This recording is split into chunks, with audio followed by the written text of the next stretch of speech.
Do you guys know that really trippy, awesome sensation where you're reading a great book and all of a sudden the words that you're seeing kind of blur and it just becomes this like movie that's playing in your mind? Well, did you know that that awesome experience has an equally awesome name? It's called hyperphantasia. Let me say that again. Hyperphantasia. Get ready, because I think I have to light up for this one. There we go. Look, how do I even start a video like this? I always pick the most impossible, tough to imagine things to try and talk about when it comes to reading.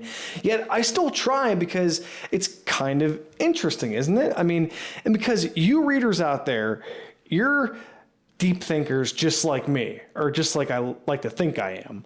And one thing about my brain that drives me nuts when I read and I'm stuck in the old hyperphantasia is that out of nowhere, my mind will start to like cast real life actors to play characters in the book that I'm reading. Like, check this out. Some books I can just make the characters like from scratch, like in my brain. They just appear like a mental avatar. And other times I have Adam Sandler cast as Carl in Dungeon Crawler Carl, just for no reason at all, running around with a fluffy white cat named Donut. And it's like, why?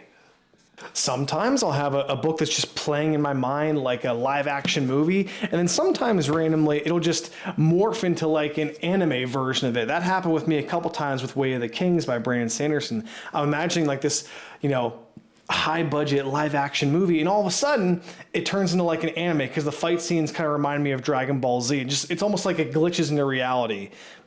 It's like, why does my brain do this? It's got to be some sort of problem with me. Like, I think it's normal probably to cast real world actors in book roles, especially if the book in question has a movie adaptation or even a TV show.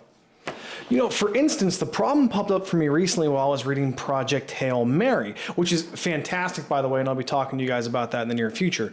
But this book is a weird one for me. Like, I started to read it before knowing that Ryan Gosling was going to be playing the main protagonist. So, I already kind of made up in my brain what I thought Ryland Grace, the main character in the book, was going to look like. Just kind of like this typical, guy, basically. And now when I read this book, all I see is Ryan Gosling instead of the Ryland Grace that my brain kind of trademarked as the Chronicler Ryland Grace. It's kind of annoying, it's almost like I can't help but just to conform to whatever is easiest to imagine. And it's probably like that for all of us out there. I've seen like Ryan Gosling in movies. So like my brain knows him in greater detail than, whoever I try to like sum up into my mind. Therefore, he's easier to imagine than this other vague Ryland Grace that comes to life whenever I try to read it before. There's a question right there. Does anyone out there have an uncanny ability to like just see their imagination vividly like that? Mine usually end up kind of foggy, like a dream. Like shapes and faces are detailed, but they kind of come out strangely morphed, or like their PS2 level graphics or something.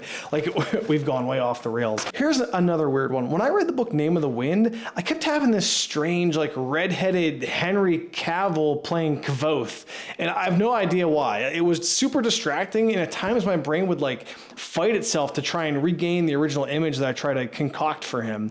And look, this doesn't happen all the time when I read.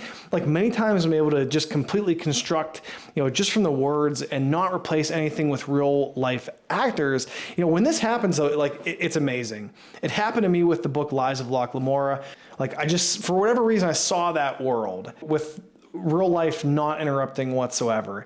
It also happened a lot with Way of Kings, Sun Eater as well. There are some recent series that I was able to kind of birth a lot of it from my imagination. And this video really kind of revolves around this hyperphantasia, and let's dig a little bit further into it and its many wonders.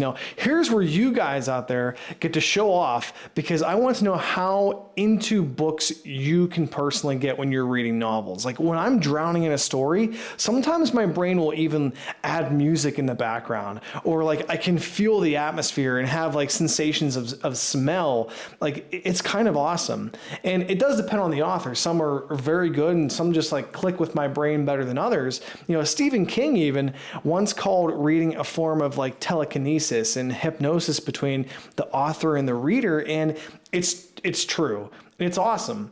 And this is why I love books and the power that they can bring.